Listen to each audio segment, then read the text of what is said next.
Welcome to lucky star astro. ನಿಮ್ಮ ಮುನಿರತ್ನಂ ಮಾಡುವ ನಮಸ್ಕಾರಗಳು. ಒಂದು ನೇಮ್ ಕರೆಕ್ಷನ್ ಮಾಡಿಸ್ಬೇಕಾದ್ರೂ ಸರಿ, ಒಂದು ನೇಮ್ ಬಗ್ಗೆ ತಿಳಿಬೇಕಾದ್ರೂ ಸರಿ, ನೇಮ್ ಬಲವಾಗಿದೆಯಾ, ಇಟ್ಟಿರೋ ಹೆಸರಲ್ಲಿ ಏನಾದರೂ ತೊಂದರೆ ಇದೆಯಾ ಅಂತ ತಿಳಿಬೇಕಾದ್ರೆ ಎರಡು ಪದ್ಧತಿಗಳನ್ನ ಉಪಯೋಗಿಸ್ತೀವಿ ನಾವು. ಆ ಎರಡು ಪದ್ಧತಿಗಳು ಯಾವಪ್ಪ ಅಂತಂದ್ರೆ ಚಾಲ್ಡಿಯನ್ ಸಿಸ್ಟಮ್ ಮತ್ತೆ ಪೈಥಾಗ್ರಸ್ ಸಿಸ್ಟಮ್. ಈ ಎರಡು ಸಿಸ್ಟಮ್ನು ಕನ್ಸಿಡರ್ ಮಾಡಿ ಯಾರು ನೇಮ್ ಕರೆಕ್ಷನ್ ಮಾಡಿಸ್ಕೊಂಡಿರ್ತೀರೋ ಆ ನೇಮು ಪರ್ಫೆಕ್ಟ್ ಆಗಿ ಬಂದಿರುತ್ತೆ. ತುಂಬಾ ಜನ ಏನ್ ಮಾಡ್ತಾ ಇದ್ದಾರೆ ಅಂದ್ರೆ ಯಾವುದೋ ಒಂದು ಸಿಸ್ಟಮ್ ತಗೊಂಡು ಟೋಟಲ್ ನಂಬರ್ ಕೂಡಿದ್ರೆ ಚೆನ್ನಾಗಿ ಬಂದ್ಬಿಟ್ರೆ, ಒಳ್ಳೆ ನಂಬರ್ ಬಂದ್ಬಿಟ್ರೆ ಸಕ್ಸಸ್ ಸಿಗುತ್ತೆ. ಖಂಡಿತ ಇಲ್ಲ. ಇಲ್ಲಿ 14 ಡೈಮೆನ್ಷನ್ ಮೆಥಡ್ ಉಪಯೋಗಿಸ್ಬೇಕು. ಅಂದ್ರೆ 14 ರೂಲ್ಸ್ ಇದೆ, 14 ಅದರಲ್ಲಿ ಅಷ್ಟು ಫಾರ್ಮುಲಾಸ್ ಇದೆ. ಅಷ್ಟು ಫಾರ್ಮುಲಾಗೂ ಅಪ್ಲೈ ಮಾಡ್ಬೇಕು. ಒಂದು ಹೆಸರು ಕರೆಕ್ಟ್ ಆಗಿದೆಯಾ, ಸ್ಟ್ರೆಂತ್ ಅಲ್ಲಿ ಇದೆಯಾ, ಇಲ್ಲ ಬಲವಾಗಿದೆಯಾ, ಇಲ್ಲ ಅದ್ರಲ್ಲಿ ಏನಾದ್ರೆ ಬ್ಯಾಡ್ ನಂಬರ್ಸ್ ಇದೆಯಾ, ಇಲ್ಲ ತೊಂದರೆ ಕೊಡುವಂತ ನಂಬರ್ಸ್ ಇದೆಯಾ ಅಂತ ನೋಡ್ಬೇಕು. ಜೊತೆಗೆ ಒಂದು ಡೇಟ್ ಆಫ್ ಬರ್ತ್ಗೆ ಮತ್ತೆ ಹೆಸರು ಮ್ಯಾಚ್ ಆಗ್ತಾ ಇದೆಯಾ. ಈಗ ಮ್ಯಾರೇಜ್ ಮ್ಯಾಚ್ ಮೇಕಿಂಗ್ ನೋಡ್ತಾರಲ್ಲ, ಗಂಡು ಹೆಣ್ಣಿಗೆ, ಅದೇ ತರ ಡೇಟ್ ಆಫ್ ಬರ್ತ್ಗೆ ಪರ್ಫೆಕ್ಟ್ ಆಗಿ ಹೆಸರುಗನ ಮ್ಯಾಚ್ ಆಗ್ತಾ ಇದ್ರೆ ಬಿಸ್ನೆಸ್ ಅನ್ನೋದು ಗ್ರೋತ್ ಸಿಗುತ್ತೆ. ಮತ್ತೆ ಯಾವುದೇ ಒಂದು ವ್ಯವಹಾರ ಮಾಡಲಿ ಸಕ್ಸಸ್ ಅನ್ನೋದು ಸಿಗುತ್ತೆ. ಪ್ರತಿಯೊಂದರಲ್ಲೂ ಅವರು ಸಕ್ಸಸ್ ನಲ್ಲಿ ಇರ್ತಾರೆ. ಕಾರಣ ಏನಪ್ಪಾ ಅಂತಂದ್ರೆ ಒಂದು ಡೇಟ್ ಆಫ್ ಬರ್ತ್ಗೂ ಹೆಸರಿಗೆ ನೀಟಾಗಿ ಮ್ಯಾಚ್ ಆಗ್ಬಿಟ್ರೆ ಅವ್ರಿಗೆ ಎಲ್ಲೇ ಹೋದ್ರೂ ಸಕ್ಸಸ್ ರೇಟ್ ಅನ್ನೋದು ಜಾಸ್ತಿ ಇರುತ್ತೆ. ಇನ್ನು ಕೆಲವರು ಏನ್ ಮಾಡ್ತಾರೆ ಅಂತಂದ್ರೆ ಇಟ್ಕೊಂಡಿರೋ ಹೆಸರೇ ಬೇರೆ, ಕರ್ಸ್ಕೊಳೋ ಹೆಸರೇ ಬೇರೆ. ಅದು ಏನಾದ್ರೂ ನಿಮ್ಗೆ ಕಾಲಿಂಗ್ ನೇಮ್ಗನ ಸೆಟ್ ಆಯ್ತು ಅಂದ್ರೆ ಸಕ್ಸಸ್ಸೇ. ಇನ್ ಕೇಸ್ ಅದು ಸಕ್ಸಸ್ ಆಗಿಲ್ಲ ಅಂತಂದ್ರೆ ಇಟ್ಟಿರೋ ನೇಮ್ಗೆ ವ್ಯಾಲ್ಯೂ ಇರಲ್ಲ, ಕರೆಯೋ ಹೆಸರಿಗೆ ಬೆಲೆ ಇರಲ್ಲ. ಹಂಗಾಗೋಗ್ತದೆ. ಯಾವತ್ತೂ ಇಟ್ಟಿರೋ ಹೆಸರು ಅದನ್ನ ಕರೆಸ್ಕೊಂಡ್ರೆ ಸಕ್ಸಸ್ ಅನ್ನೋದು ಜಾಸ್ತಿ ಇರುತ್ತೆ. ಅದು ಕೂಡ ವೈಬ್ರೇಷನ್ ಪದ್ಧತಿಯಲ್ಲಿ ಇದ್ರೆ, ನಿಮ್ಮ ಡೇಟ್ ಆಫ್ ಬರ್ತ್ಗೆ ವೈಬ್ರೇಷನ್ಸ್ ಪ್ರಕಾರ ಮ್ಯಾಚ್ ಆಗ್ತಾ ಇದ್ರೆ 14 ಡೈಮೆನ್ಷನ್ ಮೆಥಡ್ಸ್ ಅಂತ ನಾನು ಏನ್ ಹೇಳ್ತಾ ಇದ್ದೀನಿ, ಇಷ್ಟು ರೂಲ್ಸ್ನು ಅಪ್ಲೈ ಮಾಡಿ ನೇಮ್ ಕರೆಕ್ಷನ್ ಮಾಡಿಸ್ಕೊಂಡಿದ್ರೆ ಆವಾಗ ಸಕ್ಸಸ್ ಅನ್ನೋದು ತುಂಬಾ ಏಳಿಗೆ ಇರುತ್ತೆ. ಇವತ್ತು ಒಂದು ರಮೇಶ್ ಅನ್ನೋ ಅವ್ರ ನೇಮ್ ತಗೊಂಡು ಅವ್ರ ಡೇಟ್ ಆಫ್ ಬರ್ತ್ ತಗೊಂಡು ಯಾವ ರೀತಿ ಅವ್ರ ನೇಮ್ ಡೇಟ್ ಆಫ್ ಬರ್ತ್ಗೆ ಮ್ಯಾಚ್ ಆಗ್ತಾ ಇದೆ ಅಂತ ನೋಡೋಣ ಬನ್ನಿ. ಒಂದು ಡೇಟ್ ಆಫ್ ಬರ್ತ್ ಮತ್ತೆ ಒಂದು ಹೆಸರು. ಇವ್ರ ಹೆಸರು ರಮೇಶ್ ವಿ ರಮೇಶ್ ಅಂತ. 6/3/1989 ಇವ್ರ ಜನನ ಆಗಿದೆ. ಇವರು ಗುರುಗಳೇ ತಿಳಿಸ್ಕೊಡಿ ಅಂತ ಹೇಳಿದ್ರು. ಅದಕ್ಕೆ ನಿಮಗೆ ಬೋರ್ಡ್ ಮೇಲೆ ತೋರಿಸ್ತಾ ಇದ್ದೀನಿ. ಇದನ್ನ ಯಾವ ರೀತಿಯಪ್ಪ ಕ್ಯಾಲ್ಕುಲೇಷನ್ ಮಾಡೋದು ನ್ಯೂಮರಾಲಜಿ ಪ್ರಕಾರ ಅಂತಂದ್ರೆ ಒಂದೊಂದನ್ನು ಕೌಂಟ್ ಮಾಡ್ಬೇಕಿದು. 6, 3, 1, 9, 8, 9 ಇದನ್ನೆಲ್ಲ ಟೋಟಲ್ ಕೂಡಿದ್ರೆ 36 ಬರುತ್ತೆ. 36 ಅಂದ್ರೆ 3 + 6 ಅಂದ್ರೆ 9 ಆಗುತ್ತೆ. ಇಲ್ಲಿ 9 ಬರ್ದಿದ್ದೀನಿ. ಮತ್ತೆ ಇದು ಬರ್ತ್ ನಂಬರ್ 6 ಬರ್ದಿದ್ದೀನಿ. ಇದು 6-9 ಕಾಂಬಿನೇಷನ್ ಆಗುತ್ತೆ.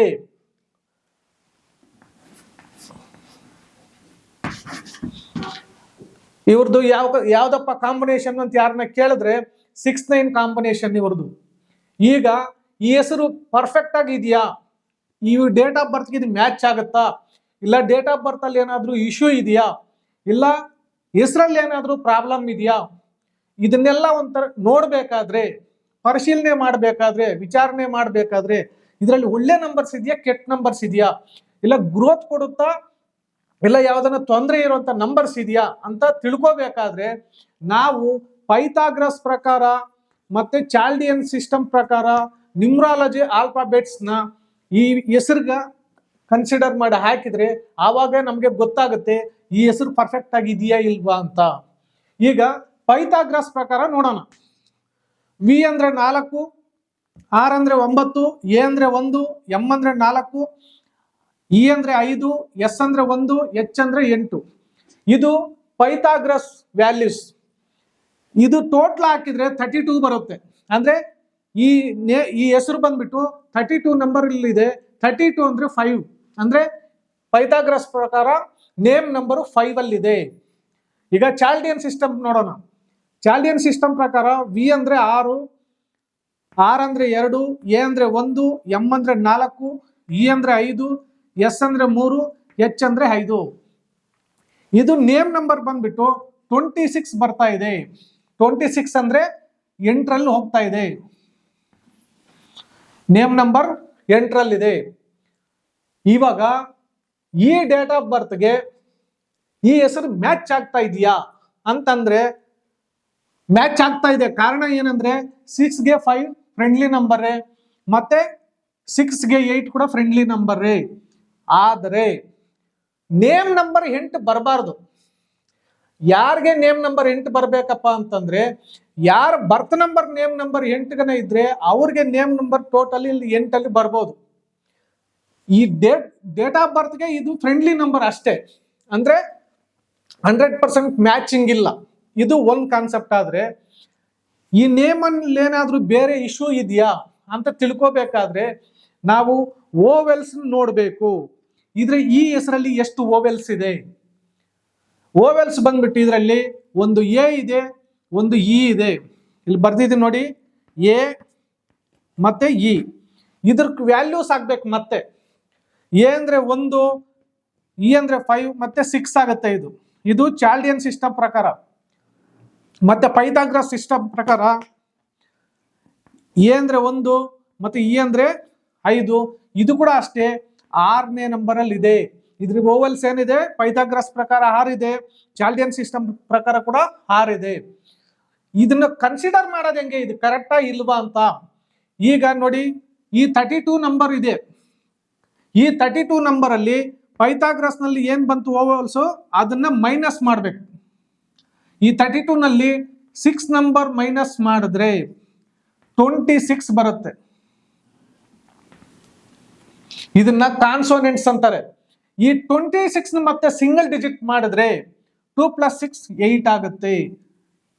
ಈ ತರ ಹೆಸರಲ್ಲಿದ್ದಾಗ ಇವ್ರಿಗೆ ಅಭಿವೃದ್ಧಿ ಅನ್ನೋದು ಕುಂಠಿತ ಆಗುತ್ತೆ, ಏಳ್ಗೆ ಆಗಲ್ಲ, ಮತ್ತೆ ಮನಸ್ಸು ಕರೆಕ್ಟ್ ಆಗಿರೋದಿಲ್ಲ ಇವ್ರಿಗೆ. ಈ 8ನೇ ನಂಬರ್ ಅವ್ರಿಗೆ ಈ ತರ ಯಾರದೇ ಹೆಸರಲ್ಲಿ ಒಂದು ಬ್ಯಾಡ್ ನಂಬರ್ಸ್ ಅಂತ ನಾನು ಮೊದಲಿಂದ ಏನ್ ಹೇಳ್ತಾ ಇದ್ದೀನಿ, 4, 8, 12, 13, 16, 18, 21, 29 ಮತ್ತೆ 31.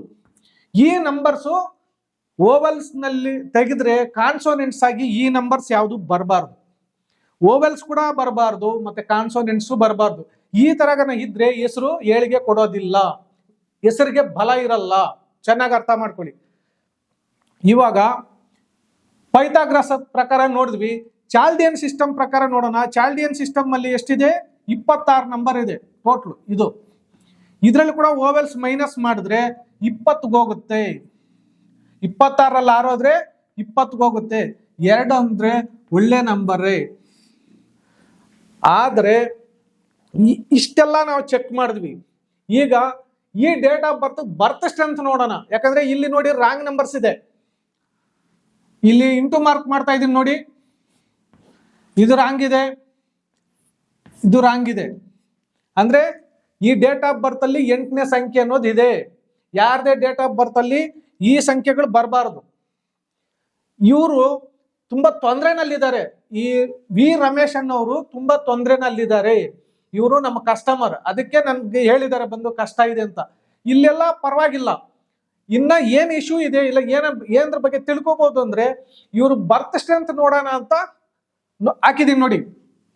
6 ಹಾಕಿದೀನಿ, 3, 1 ಮತ್ತೆ 9 ಮತ್ತೆ 8 ಮತ್ತೆ 9. ಇದು ಡಿಗ್ರೀಸ್ ಹಾಕಿದೀನಿ. ಈ ಡಿಗ್ರೀಸ್ ಬಂದ್ಬಿಟ್ಟು 269.4 ಬರ್ತದೆ. ಮತ್ತೆ ಇದು ಸಂಖ್ಯೆಗಳು 6 ಇದೆ. ಈ 6ರಿಂದ ಡಿವೈಡ್ ಮಾಡಿದ್ರೆ, ಡಿವೈಡೆಡ್ ಬೈ, ಇಂಟು ಮಾಡಬಾರ್ದು, ಡಿವೈಡೆಡ್ ಬೈ ಮಾಡಿದ್ರೆ 44% ಡಿಗ್ರೀಸ್ ಬರುತ್ತೆ ಇವ್ರದ್ದು. ಅಂದ್ರೆ ಎಬೋ ಆವರೇಜ್ ಲೈಫ್ ಅಲ್ಲಿ ಇರ್ಬೇಕು ಇವರು. ಅಂತದ್ ಇವ್ರದ್ದು ಹೆಂಗಾಗ್ಬಿಟ್ಟಿದೆ ಅಂದ್ರೆ ಒಂದು ಗಾರೆ ಕೆಲಸ ಮಾಡ್ತಾ ಇದ್ದಾರೆ, ಮೇಸ್ತ್ರಿ.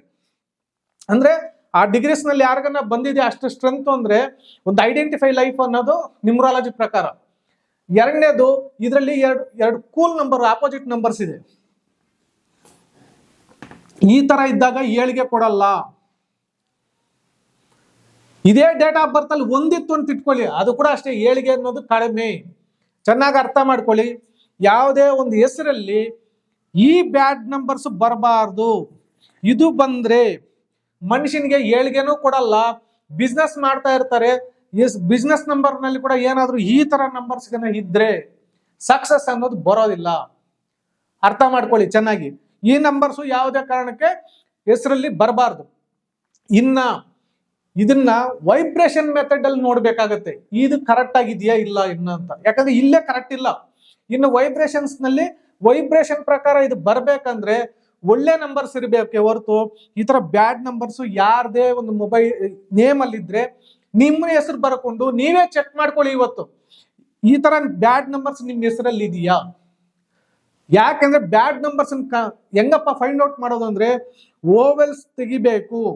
ಓವೆಲ್ಸ್ ಅಲ್ಲಿ ಈ ನೇಮ್ ಅಲ್ಲಿ ಓವೆಲ್ಸ್ ತೆಗೆದು ಓವೆಲ್ಸ್ಗೆ ಪೈಥಾಗರಸ್ ಪ್ರಕಾರ ಮತ್ತೆ ಚಾಲ್ಡಿಯನ್ ಸಿಸ್ಟಮ್ ಪ್ರಕಾರ ನೀವು ನ್ಯೂಮರಾಲಜಿ ಆಲ್ಫಾಬೆಟ್ಸ್ ಹಾಕಿ ಅದ್ರಲ್ಲಿ ಬರೋ ನಂಬರ್ನ ತೆಗೆದು ನೋಡಿದ್ರೆ ಆವಾಗ ನಿಮ್ಗೆ ಗೊತ್ತಾಗುತ್ತೆ ಈ ಹೆಸರಿಗೆ ಬಲ ಇದೆಯಾ ಇಲ್ಲ ಅಂತ. ಯಾರಿಗನ ಗೊತ್ತಿರೋರ ಹತ್ರನೇ ನೀವು ಹೋಗಿ ನೇಮ್ ಕರೆಕ್ಷನ್ ಮಾಡಿಸ್ಕೊಳೋದು ತುಂಬಾ ಉತ್ತಮ ಅಂತ ಹೇಳ್ತಾ ಇದ್ದೀನಿ. ಈ ವಿಡಿಯೋ ನಿಮ್ಗೆ ತುಂಬಾ ಇಷ್ಟ ಆಗಿದೆ ಅಂತ ಅನ್ಕೊಂಡಿದ್ದೀನಿ. ತುಂಬಾ ಜನಕ್ಕೆ ಶೇರ್ ಮಾಡಿ, ಎಲ್ಲರಿಗೂ ಗೊತ್ತಾಗ್ಲಿ. ಮತ್ತೆ ನೆಕ್ಸ್ಟ್ ಇನ್ನೊಂದು ವಿಡಿಯೋನಲ್ಲಿ ಬೇರೆ ಒಂದು ಹೆಸರು ಮತ್ತೆ ಡೇಟ್ ಆಫ್ ಬರ್ತ್ ತಕೊಂಡು ಇದೇ ತರ ತಿಳಿಸ್ಕೊಡ್ತೀನಿ. Thank you.